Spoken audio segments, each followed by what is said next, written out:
এই মুহূর্তের আপডেটে আপনাদের স্বাগত জানাই। আজ ভিডিও কনফারেন্সিং এর মাধ্যমে প্রধানমন্ত্রী মুখ্যমন্ত্রীদের সঙ্গে বৈঠক করেন এবং দেশে করোনার তৃতীয় ঢেউ প্রতিরোধ করতে এখন থেকেই সতর্কতা অবলম্বন করাটা খুব দরকার, এমনটাই কিন্তু বার্তা দিলেন প্রধানমন্ত্রী।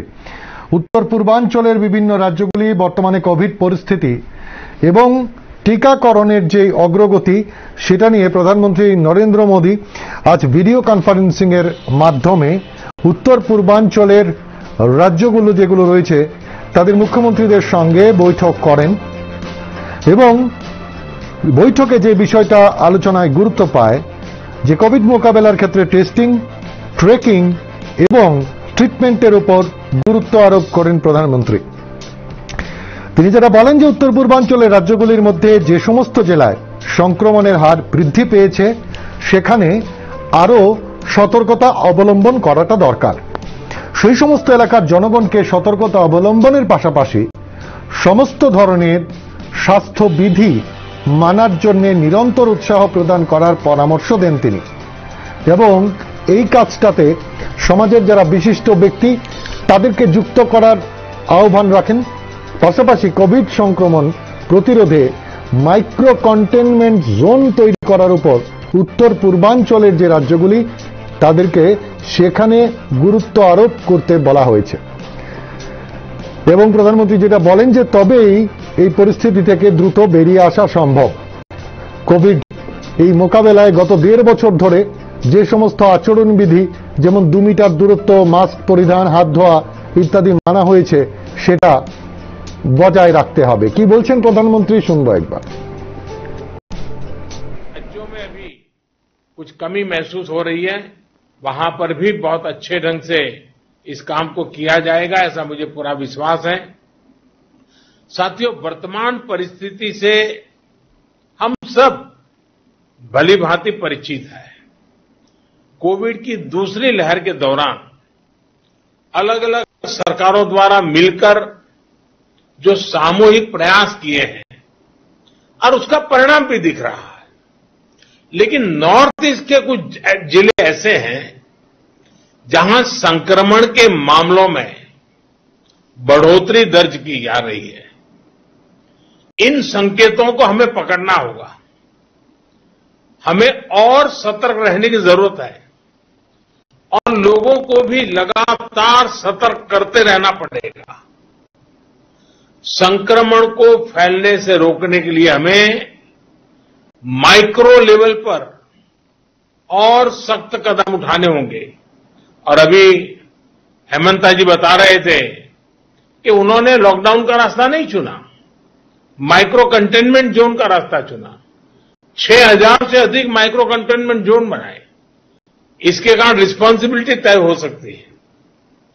उस माइक्रो कंटेनमेंट की जोन का जो इंचार्ज होगा उसे पूछ सकते भाई कैसे गड़बड़ हुआ, क्यों नहीं हुआ, कैसे अच्छा हुआ।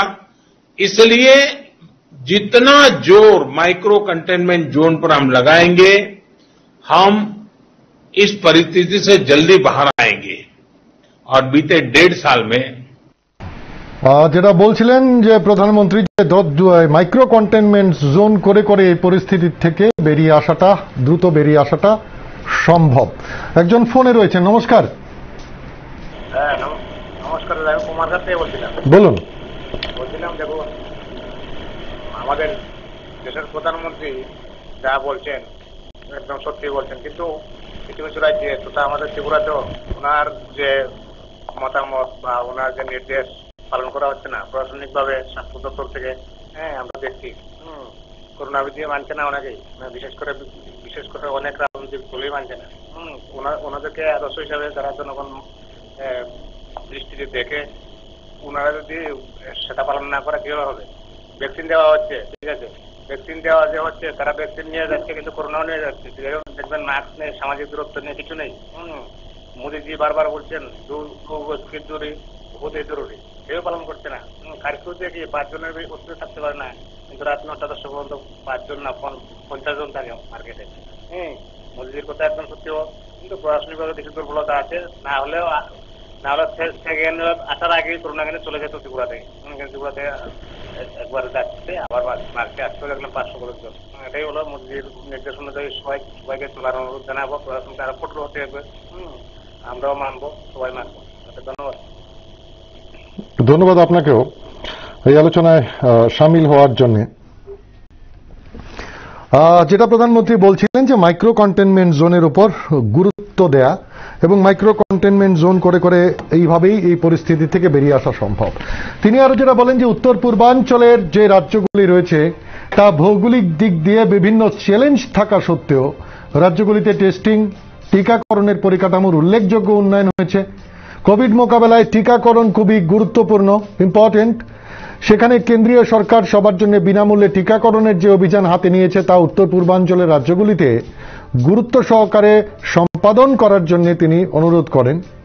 এরই মধ্যে উত্তর পূর্বাঞ্চলের কিছু কিছু রাজ্য টিকাকরণে উল্লেখযোগ্য সাফল্য অর্জন করেছে বলে তিনি অভিমত ব্যক্ত করেন এবং সেজন্য স্বাস্থ্য ক্ষেত্রের সঙ্গে যুক্ত কর্মীদের প্রতি ধন্যবাদ জ্ঞাপন করেন।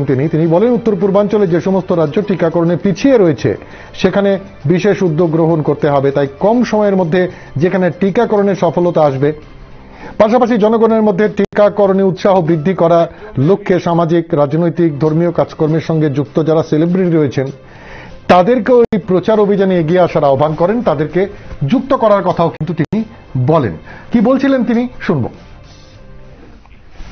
और बीते 1.5 साल में जो अनुभव हमें मिले हैं, जो बेस्ट प्रैक्टिसेस हमने देखी है, हमें उसका भी पूरा इस्तेमाल करना होगा। देश के अलग अलग राज्यों ने भी नए नए इनोवेटिव तरीके चुना है। आपके राज्य में भी कुछ जिले होंगे, कुछ गांव होंगे, कुछ अफसर होंगे जिन्होंने बड़े इनोवेटिव तरीके से इन चीजों को हैंडल किया होगा। ये बेस्ट प्रैक्टिसेस को आइडेंटिफाई करके उसको जितना ज्यादा हम प्रचारित करेंगे हमें सुविधा होगी। साथियों, हमें कोरोना वायरस के हर वेरिएंट पर भी नजर रखनी होगी, क्योंकि ये बिल्कुल बहुरूपिया है, बार बार अपने रंग रूप बदल देता है और उसके कारण हमारे लिए भी चुनौतियां खड़ी करता है। और इसलिए हमें हर वेरिएंट पर बहुत बारीकी से नजर रखनी पड़ेगी। म्यूटेशन के बाद ये कितना परेशान करने वाला होगा, इस बारे में एक्सपर्ट्स लगातार स्टडी कर रहे हैं। पूरी टीम हर बदलाव पर नजर कर रही है। ऐसे में प्रिवेंशन और ट्रीटमेंट ये बहुत जरूरी है। इन दोनों से जुड़े उपायों पर ही हमें हमारी पूरी शक्ति लगानी है, पूरा फोकस इन्हीं चीजों पे करना है। वायरस का प्रहार वो 2 गज की दूरी, मास्क और वैक्सीनेशन के कवच के सामने कमजोर पड़ जाएगा। और ये हम पिछले 1.5 साल के अनुभव।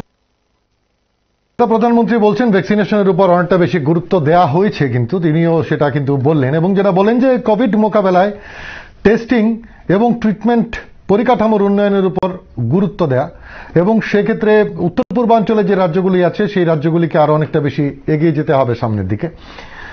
এবং যেটা তিনি জানান যে ট্রিটমেন্ট এবং টেস্টিং ইত্যাদি উন্নয়নের জন্য, পরিকাঠামো উন্নয়নের জন্য 23,000 কোটি টাকার নতুন একটি প্যাকেজ ঘোষণা করা হয়েছে, তিনি যেটা বলেন। এবং এক্ষেত্রে রাজ্যগুলোর পরিকাঠামো উন্নয়নের ক্ষেত্রে যতটা সাহায্য সহযোগিতা দরকার সবটাই কেন্দ্রীয় সরকার থেকে করা হবে বলেও তিনি কিন্তু আশ্বস্ত করেন রাজ্যগুলিকে।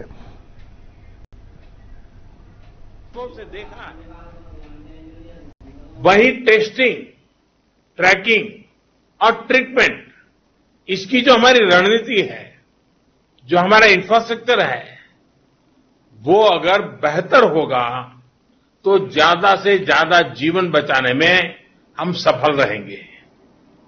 ये पूरी दुनिया के अनुभवों से प्रमाणित हो चुका है और इसलिए हमें हर नागरिक को कोरोना बचाव के लिए बने नियमों का पालन करने के लिए निरंतर प्रोत्साहित करते रहना होगा। समाज के भी, सिविल सोसाइटी के लोग। और একজন আছেন ফোনে। নমস্কার। হ্যালো, নমস্কার। আমি বলছি করোনা নিয়ে সতর্কতা। এখন আমার তরফ থেকে আমি বলবো সরকারের কাছে আবেদন, প্রশাসনের কাছে আবেদন, আর কোনো অবিলম্বে দেরি না করে এই কার্ফুকে একদম বাদ দিয়ে পুরোপুরি স্ট্রিক্টলি একদিন 7 দিনের জন্য একটা লকডাউন দেওয়া হোক, যাতে আমরা করোনা সংক্রমণ থেকে মুক্তি পাই। কেননা সামনে আমাদের ঘোর বিপদ আসছে। আজকে যেরকম কলকাতার একটি এবিপি চ্যানেল একটা আছে, ওইখানে সাংবাদিক সুমন 5 জন ডাক্তারকে নিয়ে সন্ধ্যার সময় তারা একটা বৈঠক করেছে। কুণাল সরকার ছিল, অভিজিৎ চৌধুরী ছিল, আরো অনেক ডাক্তার ছিল, নামি দামি ডাক্তার, চিকিৎসক। তারা বলেছে যে যেটা আমরা ভেবেছিলাম জানুয়ারি মাসে তৃতীয় ঢেউ আসবে, ওরা বলছে অগাস্ট মাসেই চলে আসছে দেশের মধ্যে, ভারতবর্ষে, এবং সেপ্টেম্বরে ওটা ঘোর নিয়ে আসছে এবং মৃত্যু মিছিল অনেক বেশি হবে তৃতীয় ঢেউতে। তাই ওটা যাতে আমাদের মধ্যে না আসতে পারে, আমাদেরকে বিপদে না ফেলতে পারে, অবিলম্বে এই কার্ফু বাদ দিয়ে সরকারকে অবিলম্বে 7 দিনের জন্য লকডাউন দেওয়া হোক। দেখবেন আমাদের ত্রিপুরা করোনা মুক্ত হয়ে যাবে, এটা আমার দাবি। ধন্যবাদ আপনাকে। যে বিষয়টাতে আমরা আলোচনা রাখছিলাম, যে প্রধানমন্ত্রী যে বিষয়গুলোতে জোর দিয়েছেন, যে কোভিড মোকাবেলায় অক্সিজেন একটি অন্যতম বিষয়, এবং উত্তর পূর্বাঞ্চলের যে রাজ্যগুলি রয়েছে সেখানে অক্সিজেনের চাহিদা পূরণের লক্ষ্যে 150টি অক্সিজেন প্ল্যান্ট স্থাপনের অনুমোদন দিয়েছে কেন্দ্রীয় সরকার। এগুলিকে দ্রুত সম্পন্ন করার জন্য উত্তর পূর্বাঞ্চলের রাজ্যগুলির প্রতি আহ্বান জানান প্রধানমন্ত্রী। পাশাপাশি প্রধানমন্ত্রী যেটা বলেন যে দেশের করোনার তৃতীয় ঢেউ প্রতিরোধ করতে এখন থেকেই সতর্কতা অবলম্বন করতে হবে। এক্ষেত্রে স্বাস্থ্যবিধি মেনে চলা, টিকাকরণ ইত্যাদি বিষয়ের সঙ্গে কোনো ধরনের আপোষ করা চলবে না। এবার তৃতীয় ঢেউ কবে আসবে সেটা অন্য বিষয়, কিন্তু যদি আসে সেক্ষেত্রে তার আগে থেকেই তার পরিকাঠামো, তার ইনফ্রাস্ট্রাকচার, তার জন্য যে প্রয়োজনীয় ব্যবস্থাপনা ইত্যাদি উত্তর পূর্বাঞ্চলের রাজ্যগুলিকে সঙ্গে যখন বৈঠক হয় মুখ্যমন্ত্রীদের সঙ্গে, তখন কিন্তু সরাসরি এই কথাটা বলেন যে তার জন্য আগাম যেটা প্রস্তুতি সেটা করে রাখা দরকার, এবং তার জন্য 150টি যেটা অক্সিজেন প্ল্যান্ট নর্থ ইস্টার্ন রিজনগুলোতে সেগুলোর অনুমোদন দেওয়া হয়েছে এবং দ্রুত এই কাজগুলো যেন সম্পন্ন করা হয় সেই কথাও কিন্তু তিনি বলেন। তিনি কি বলছেন শুনবো। धार्मिक समाज के जीवन के आगे मुखिया लोग हो, इन सब से बार बार ये बातें आती रहे, इसके लिए प्रयास करना पड़ेगा। साथियों, ये सही है कि कोरोना की वजह से टूरिज्म, व्यापार, कारोबार ये बहुत प्रभावित हुआ है, लेकिन आज मैं बहुत जोर देकर कहूंगा कि हिल स्टेशन में, मार्केट्स में बिना मास्क पहने, बिना प्रोटोकॉल का अमल किए बिना भारी भीड़ का उमड़ना, मैं समझता हूं एक चिंता का विषय है, ये ठीक नहीं है। कई बार हम ये तर्क सुनते हैं और कुछ लोग तो बड़ा सीना तान करके बोलते हैं, अरे भाई तीसरी लहर आने से पहले हम एंजॉय करना चाहते हैं। ये बात लोगों को समझाना जरूरी है कि तीसरी लहर अपने आप नहीं आएगी। कभी कभी लोग सवाल पूछते हैं तीसरी लहर की क्या तैयारी की है, तीसरी लहर के लिए आप क्या करेंगे। आज सवाल ये होना चाहिए हमारे मन में कि तीसरी लहर को आने से कैसे रोकना है, हमारे प्रोटोकॉल को चुस्ती से कैसे अमल करना है। अगर, और एक कोरोना ऐसी चीज है वो अपने आप नहीं आती है, कोई जाकर के ले आए तो आती है, और इसलिए हम अगर इन चीजों को बराबर सावधानी करेंगे तो हम तीसरी लहर को ही रोक पाएंगे। आने के बाद क्या करेंगे वो एक विषय है, लेकिन आते हुए रोकना ये प्रमुख विषय है। और इसके लिए हमारे नागरिकों में सजगता, सतर्कता, प्रोटोकॉल का पालन, इस पर हमने थोड़ा सा भी कॉम्प्रोमाइज नहीं करना है। और एक्सपर्ट भी बार बार ये चेतावनी दे रहे हैं कि असावधानी, लापरवाही, भीड़भाड़ ऐसे कारणों से कोरोना संक्रमण में भारी उछाल आ सकता है और इसलिए ये जरूरी है कि हर स्तर पर हर कदम गंभीरता के साथ उठाए जाए। अधिक भीड़ वाले जो आयोजन रुक सकते हैं उनको हमें रोकने का प्रयास करना चाहिए। साथियों, केंद्र सरकार द्वारा चलाए जा रहे सबको वैक्सीन मुफ्त वैक्सीन अभियान की नॉर्थ ईस्ट में भी उतनी ही अहमियत है। तीसरी সেখানে যেটা নজর রাখবার বিষয়, রাজ্য থেকে সেখানে মুখ্যমন্ত্রী বিপ্লব কুমার দেব কোভিড মোকাবেলায় রাজ্য সরকারের যে গৃহীত পদক্ষেপগুলি সেইগুলো কিন্তু তুলে ধরেন। রাজ্যের মুখ্যমন্ত্রী বিপ্লব কুমার দেব যে বিষয়গুলো তুলে ধরেন তার মধ্যে তিনি যেটা জানান যে কোভিড টিকাকরণের যে বিষয়টা, সেই টিকাকরণের বিষয়টা কিন্তু বেশ ভালো পরিসরেই সেখানে চলছে। 45-70 প্রায় 100% ভ্যাকসিনেশন ফার্স্ট ডোজ সেটা হয়ে গেছে। দ্বিতীয় ডোজের টিকাকরণ হচ্ছে 54.56%। 18 ঊর্ধ্বদের প্রথম ডোজের টিকাকরণ হয়েছে 56.40% এবং দ্বিতীয় ডোজের টিকাকরণ হয়েছে 1.55%। এবং যেটা আরো জানানো হয় যে 1178টি গ্রাম পঞ্চায়েত ও ভিলেজ রয়েছে, এর মধ্যে 189টি গ্রামে ইতিমধ্যে সম্পূর্ণ টিকাকরণের কাজ কিন্তু সম্পন্ন করা হয়েছে। 20টি নগর সংস্থার মধ্যে 60টিতে সম্পূর্ণ টিকাকরণ হয়েছে এবং রাজ্যের 2টি ব্লকে সম্পূর্ণ টিকাকরণ সম্পন্ন হয়েছে। রাজ্যে বর্তমানে 2,25,000-এর মতো টিকা মজুদ রয়েছে। আরো 6,25,000 টিকা পাওয়া গেলে 7 দিনের মধ্যেই গোটা রাজ্যে টিকাকরণ করানোর উদ্যোগ নেওয়া হবে এবং ব্যাপক পরিসরে সেই টিকাকরণটা হবে। এবং আরো যে বেশ কিছু বিষয় এখান থেকে রিপোর্টিং যেটা করা হয় যে করোনাকালীন পরিস্থিতিতে রাজ্যের আর্থিক স্থিতিকে বজায় রাখা সম্ভব হয়েছে।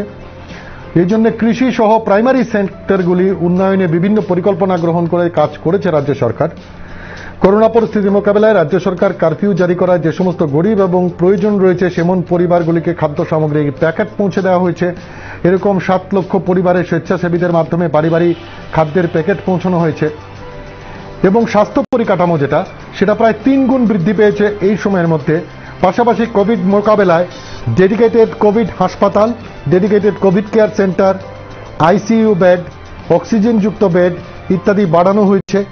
কোভিড মোকাবেলায় রাজ্যে বর্তমানে 29টি ডেডিকেটেড কোভিড কেয়ার সেন্টারে বেড আছে 3,529টি, অক্সিজেনযুক্ত বেড 1,028টি, ভেন্টিলেটর 157টি, অক্সিজেন প্ল্যান্ট 3টি, অক্সিজেন কনসেন্ট্রেটর 1700টি এবং রাজ্যে আরো 22টি অক্সিজেন প্ল্যান্ট স্থাপনের কাজ চলছে বলে যেটা বৈঠকে তোলা হয়েছে।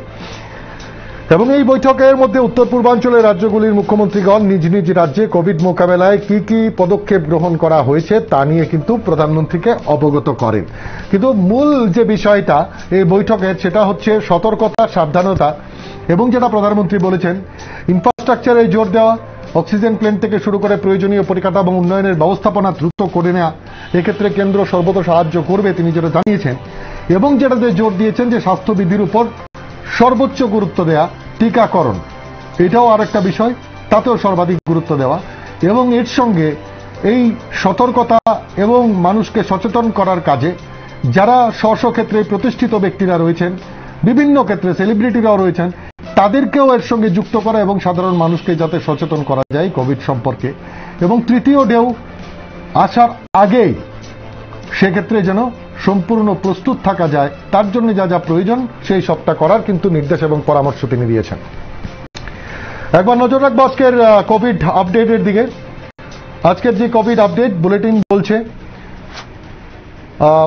566 জন আক্রান্ত হয়েছেন আরো, এবং টেস্ট সংখ্যা যেটা টেস্টের সংখ্যা বাড়ানো হচ্ছে। এখন বিভিন্ন জায়গায় শহরেরও বিভিন্ন এলাকায় র্যান্ডম টেস্টিং এর কাজটাও চলছে। তো টেস্ট যেটা হয়েছে নমুনা পরীক্ষা 11,622টি নমুনা পরীক্ষা করা হয়েছে যেটা রিপোর্ট এসছে। এবং সেক্ষেত্রে আরটিপিসিআর টেস্ট হয়েছে 1,550 এবং অ্যান্টিজেন টেস্ট করা হয়েছে 10,072টি। 1,550 আরটিপিসিআর এর মধ্যে 47 জনকে পজিটিভ পাওয়া গেছে এবং 10,072টি টেস্টের মধ্যে 519 জনকে পাওয়া গেছে পজিটিভ। মিলিয়ে যে সংখ্যাটা সেটা হচ্ছে 566 জন আক্রান্ত হয়েছেন।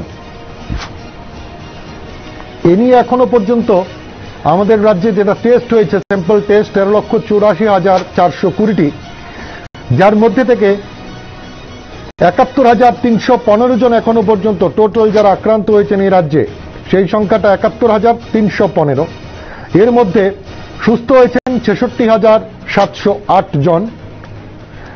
সুস্থতার যেটা হার, রিকভারি রেট 93.62, এবং সক্রিয় রোগীর যে সংখ্যাটা, সক্রিয় রোগীর সংখ্যাটা রয়েছে এখন আমাদের রাজ্যে ৩,৮২৬, সর্বশেষ রিপোর্ট যেটা বলছে। আরো একজন প্রাণ হারিয়েছেন, একজন সহনাগরিককে আমরা হারিয়েছি। মৃতের সংখ্যা বেড়ে হয়েছে ৭১৫ এবং মৃতের হার 1%। দৈনিক যেটা সংক্রমণের হার সেটা 4.87, ৫৬৬ জন আক্রান্ত হয়েছেন সর্বশেষ রিপোর্ট বলছে। এবং দৈনিক আক্রান্তের যেই হার সেটা হচ্ছে 4.87%। 418 জন সুস্থ হয়েছেন।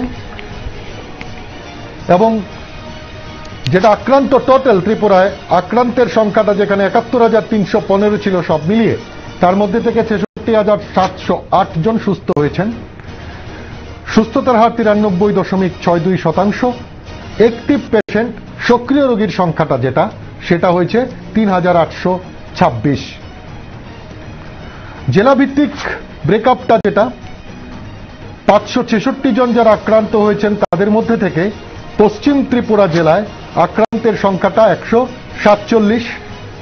গোমতী জেলায় ৬৩ জন আছেন, খোয়াইতে ৪৬ জন আছেন, ধলাই জেলায় ৩৪ জন, সিপাহীজলা জেলায় ৪৬ জন, উত্তর ত্রিপুরা জেলায় ৫১, ঊনকোটি জেলায় ৮৮ জন এবং দক্ষিণ ত্রিপুরা জেলায় ৯১ জন আছেন আক্রান্ত।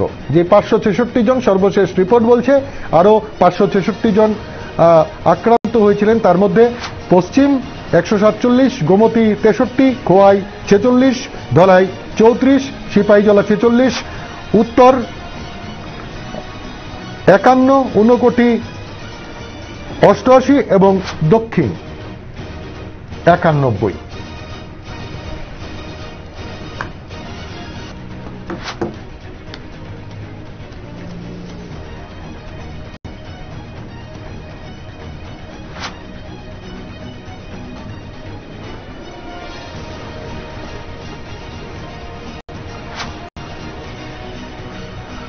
এদিকে শহরের বিভিন্ন এলাকায় কিন্তু মাস্ক অভিযান চলছে। যারা এই শহরে বেরুচ্ছেন তারা যদি স্বাস্থ্যবিধি অমান্য করেন, মহকুমা এবং জেলা প্রশাসনের তরফ থেকে কিন্তু তাৎক্ষণিক তাদের বিরুদ্ধে ব্যবস্থা গ্রহণ করা হচ্ছে। একদিকে যেমন সচেতন করা হচ্ছে, কিন্তু বারংবার একই ভুল করলে সেক্ষেত্রে কিন্তু জরিমানাও আদায় করা হচ্ছে। শুধু তাই নয়, যারা ইন্টারেস্টেড রয়েছেন শহরে, এইরকম লোকদের র্যান্ডামলি কিন্তু টেস্টের ব্যবস্থাও করা হচ্ছে প্রশাসনের তরফ থেকে। এবং গতকাল যেটা রিপোর্ট ছিল, প্রায় ৪০ জনকে তারা র্যান্ডামলি শহরে নমুনা পরীক্ষা করান, তার মধ্যে থেকে একজনকে পজিটিভ পাওয়া গেছিল। এবং সেটা কিন্তু আজকেও সেখানে চলেছে বিভিন্ন এলাকায়।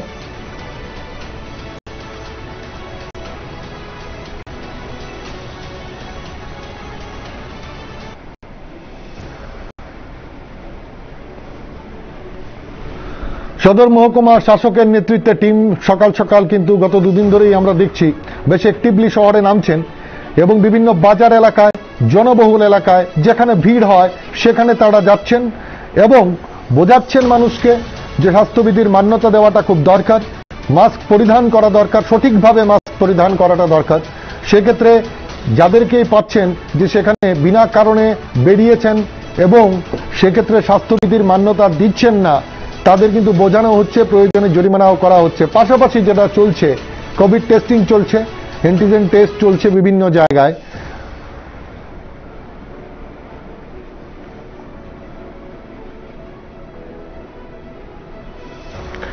আজকেও সেখানে টিম বেরিয়েছিল প্রশাসনের। কি বলছেন মহকুমা শাসক, একবার নজর রাখবো। আগরতলা মূলত এএমসি এরিয়াতে প্রতিদিনে আমাদের যে রিপোর্ট স্বাস্থ্য দপ্তর থেকে বেরোচ্ছে তাতে করোনা পজিটিভিটি একটু বেশি আছে। তো এখানে আমরা এখন যারা আগরতলাতে যারা টেস্ট হয় মূলত আউটডোর পেশেন্ট এবং ইনডোর পেশেন্ট যারা হসপিটালগুলি প্রধান হসপিটালগুলি আগরতলাতে অবস্থিত, তো সেখানে সিলেক্টিভ লোকে টেস্ট হচ্ছে। তো আমরা এখন দেখছি আমরা মাস্ক অভিযান করছি, যে বিনা মাস্কে ফেস কাভারে আছে কিনা, সোশ্যাল ডিস্টেন্স মেনটেন করে কিনা ওইটা দেখছি। সাথে সাথে আমরা এখন জেনারেল হেলথ চেক আপের জন্য আমরা র্যান্ডম টেস্ট করছি বাজারে বাজারে। আমাদের সাথে হেলথের করোনা অ্যান্টিজেন টেস্ট টিম আমাদের পাশে আছে। তা আমরা তাদেরকে নিয়ে র্যান্ডম টেস্ট করছি এবং গতকালকে আমরা করেছিলাম বটতলা এবং মোটর স্ট্যান্ড এরিয়াতে। আজকেও আমরা বটতলা এবং দুর্গাচমনি এরিয়াতে আমরা করছি। এটা আমরা করার উদ্দেশ্য হলো জেনারেল হেলথ চেক আপ, যে আমরা সাসপেক্টেড এখানে র্যান্ডমলি আমরা টেস্ট করছি। কালকেও আমরা 40 জন টেস্ট করেছি, তার মধ্যে একজনকে পজিটিভ পেয়েছি। তা আজকেও ইতিমধ্যে আমরা প্রায় 10 জনকে এখন টেস্ট করে নিয়েছি, একজনও পজিটিভ আসেনি। তা আমরা চাইছি যে জেনারেল হেলথ চেক আপ করলে পরে আমাদের যে হেলথের যে পজিশন, আমাদের যে পজিটিভিটি রেটটা কি আছে আমরা ইজিলি বুঝতে পারবো। তার জন্য আমাদের এই অভিযান, আমাদের মাননীয় ডিএম সাহেব এই নির্দেশ দিয়েছেন যে আমরা যাতে যেটা শহরের বিভিন্ন এলাকায় এই ধরনের অভিযান চলছে এবং যারা এই কোভিড বিধি মানছেন না তাদের বিরুদ্ধে কিন্তু ব্যবস্থা নেওয়া হচ্ছে। একজন ফোনে রয়েছেন, নমস্কার। হ্যাঁ নমস্কার। বলুন। আমি যে এই যে কোভিড-19 যে ইয়ে চলছে সারা ইয়েতে, তার যে নিয়ম বিধি সব ঠিক আছে, কিন্তু কর্মচারীরা যে 2টা অবধি লকডাউন, কর্মচারীরা 5:30 পর্যন্ত অফিস, কর্মচারীদের কিও নাই, করোনা হতে পারে বা এরকম কিছু নাই, কর্মচারীদের কোনো ইয়ে নাই, মানে সরকার কর্মচারীর লেগে কোনো মায়া দেয় নাই। না, 2টা অবধি লকডাউন। আপনার কথা বুঝতে পারছি। এবার আমায় একটা কথা বলুন তো, যারা চিকিৎসক হেলথ কর্মী আছেন তারাও যদি এই কথাটা বলেন, তারাও তো সরকারি কর্মী।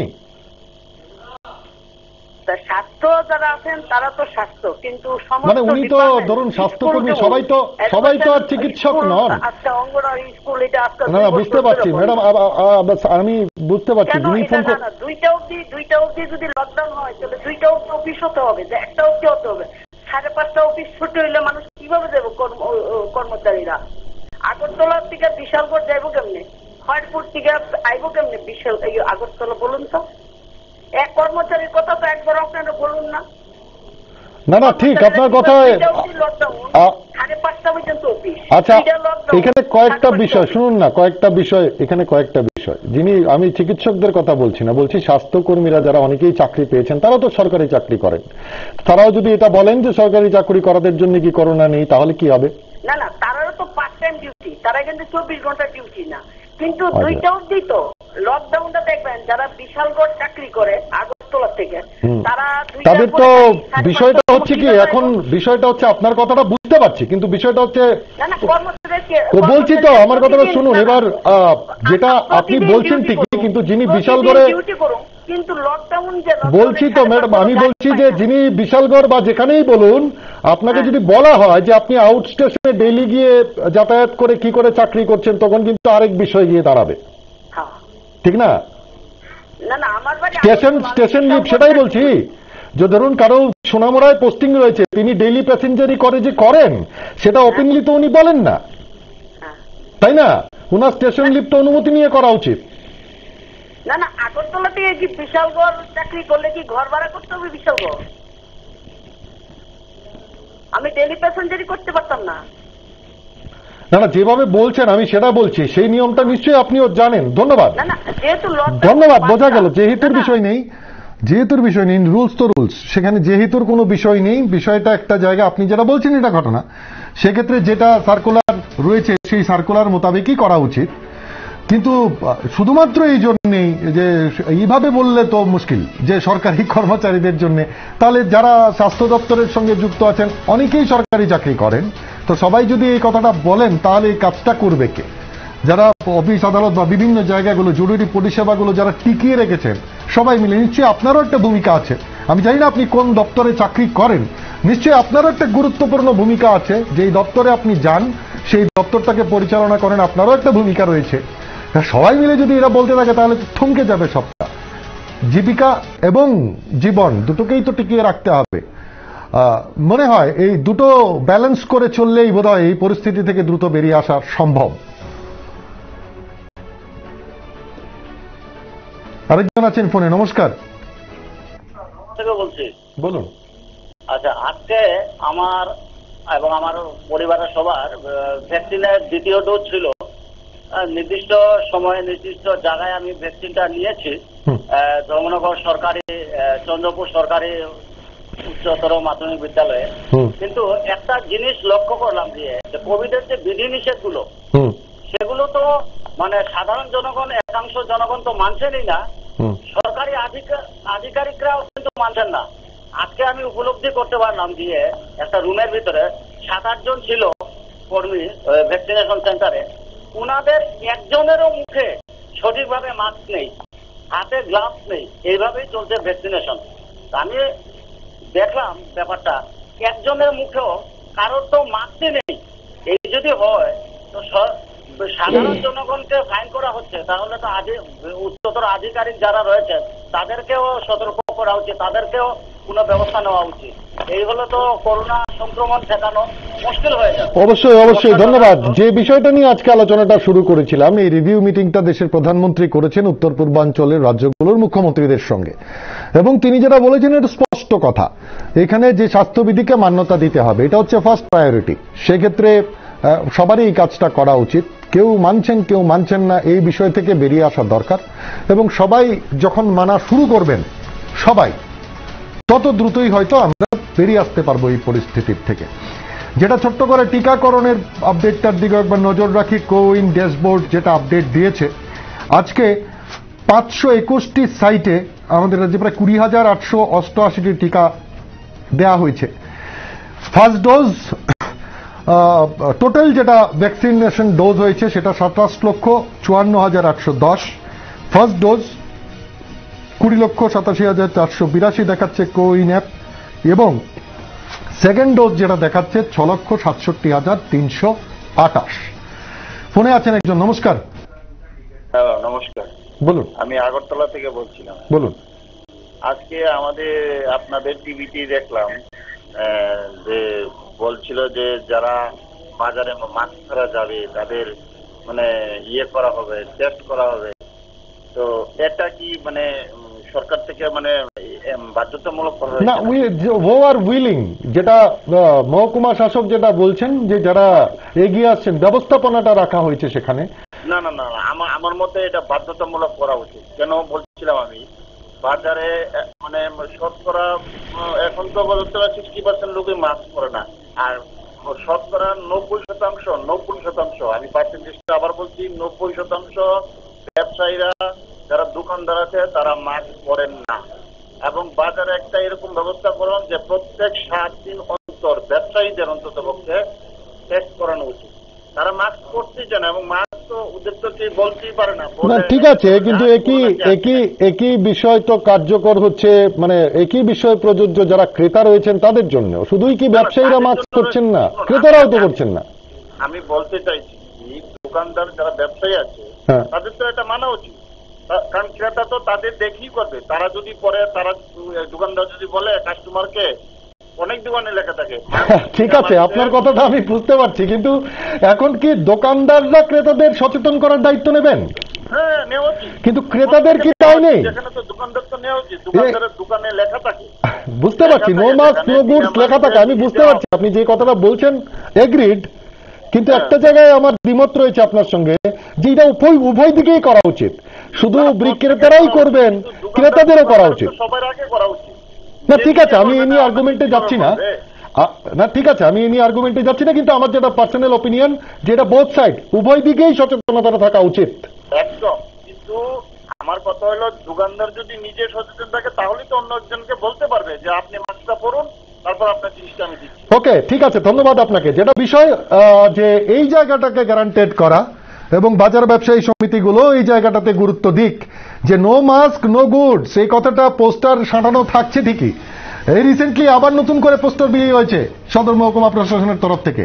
কিন্তু এটা যেন শুধু কথার কথাই না হয় এবং দোকানের গায়ে যে সাঁটিয়ে রাখা হয়েছে সেটা শুধু দেওয়ালে চিপকে লাগানোর জন্যই নয়, সেটাকে মান্যতা দেওয়াও দরকার। এবং দোকানিরা সবাই যদি এই জিনিসটাকে গ্যারান্টেড করেন তাহলেও নিশ্চয়ই একটা ভালো ফল আসবে, যে মাস্ক ছাড়া হবে না। এর আগের দফায় কিন্তু এই জিনিসগুলো হয়েছিল, পেট্রোল পাম্পে নো মাস্ক নো পেট্রোল, দিচ্ছে না পেট্রোল।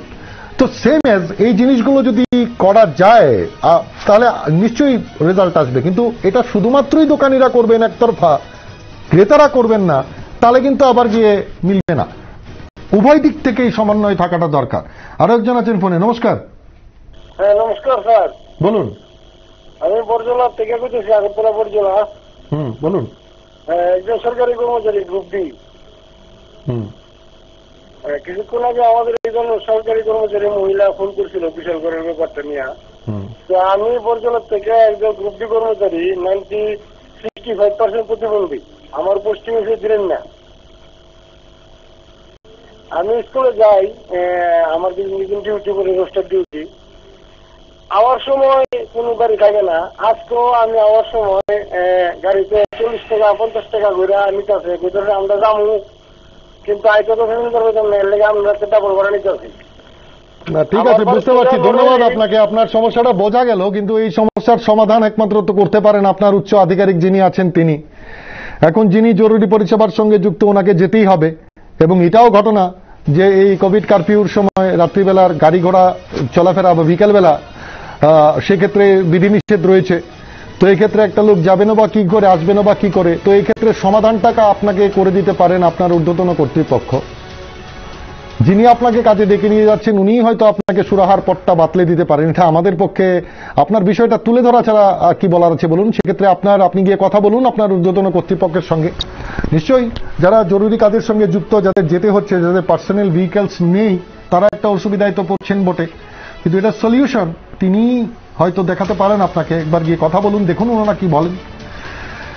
তাদের সময় প্রায় শেষ পর্বে চলে এসছে। আর যেটা টিকাকরণের ছোট্ট করে আপডেট, যেটা কোউইন রয়েছে, সেখানে 521টি সাইটের মধ্যে 20,888টি টিকা দেওয়া হয়েছে। টোটাল ডোজ 27,54,810 ফার্স্ট ডোজ, 20,87,482 এবং সেকেন্ড ডোজ 6,67,328।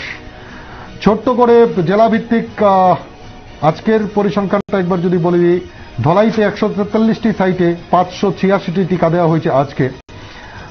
গোমতীর রিপোর্ট বলছে 102টিতে 5,653টি টিকাকরণ হয়েছে। খোয়াই সেখানে 50টি সাইটে 2030টি টিকা হয়েছে। উত্তর জেলায় সেখানে 59টি সাইটে 944টি টিকাকরণ হয়েছে। সিপাহীজলা সেখানে 72টি সাইটে 3,938টি টিকা দেওয়া হয়েছে। দক্ষিণ ত্রিপুরা 32টিতে 1,056টি টিকা দেওয়া হয়েছে। ঊনকোটি সেখানে 10টিতে 944টি টিকা দেওয়া হয়েছে। এবং পশ্চিম ত্রিপুরা জেলায় সেখানে 54টি সাইটে 5,737টি টিকা দেওয়া হয়েছে। সর্বশেষ ফোন নেব। নমস্কার। নমস্কার দাদা। নমস্কার, বলুন। আমি কুলাই থেকে বলছি যে আমাদের এখানে যে রাজ্য সরকারের যে আছে, সার্কুলার আছে, যে বেলা 6টা অব্দি পৌর এলাকা ছাড়া গ্রাম পঞ্চায়েত এরিয়া, কিন্তু আমাদের এখানে দেখা যায় যে 2টার সময় আমাদের বন্ধ করে দিতে হয়। এটার কারণটা কি জানতে পারি?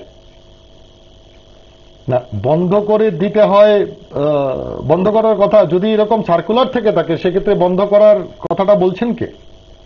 না, সার্কুলার তো আছে যে পৌর এলাকা, আমাদের এটা তো গ্রাম পঞ্চায়েত এলাকা, কুলাই বাজার।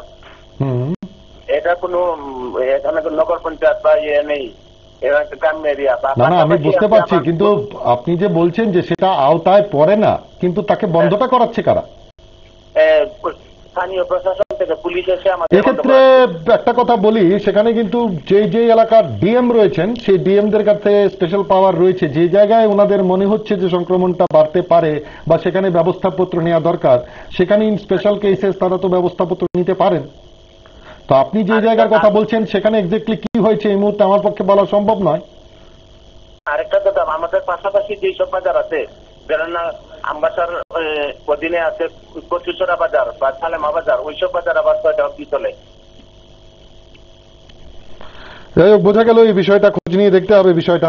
আপনি যেটা বলছেন তো সেক্ষেত্রে কিন্তু কোনো কোনো জায়গায় সেখানে যেখানে প্রশাসন মনে করবে যে সেই জায়গাতে হয়তো ব্যবস্থা নেওয়া দরকার এই ক্ষেত্রে, সেখানে তারা ব্যবস্থা নিতে পারেন। এখন আপনি যে নির্দিষ্ট জায়গার কথা বলছেন সেখানে কি এক্স্যাক্টলি হয়েছে সেটা খতিয়ে না রেখে বলাটা এখান থেকে মুশকিল হবে।